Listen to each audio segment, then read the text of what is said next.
ons geloof slecht. En diende die Heer behaag, om aan ons vandag hier die oorwinning te geven, dat ons ter ere van sy heilige naam een gebouw sal opbouwen. En die dag, voor alle tijden, als een Sabbat en een dankdag zal zien, tot in ons verste nageslacht.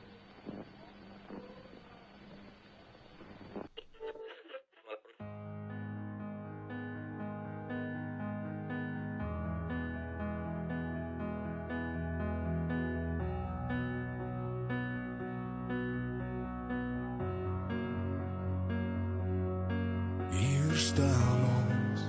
voor die heilige God van die hemel en die aarde, om een gelofte aan hom te doen, een gelofte aan hom te doen, dat as hy ons beskerm en ons vyand in ons hand sal gee, ons die dag en die datum elke jaar as 'n dankdag, soos 'n Sabbat sal deurbring, en dat ons 'n huis tot sy eer sal oprig, waar het hom behaag, en dat ons aan ons kinders sal sê dat hulle met ons daarin moet deel, tot nagedagtenis, ook vir die opkomende geslagte, van die eer van sy naam sal verheerlik word, deur die roem en eer van oorwinning aan hom te gee, van die eer van sy naam sal verheerlik word, deur die roem en eer van oorwinning aan hom te gee. Hier staan ons voor die heilige God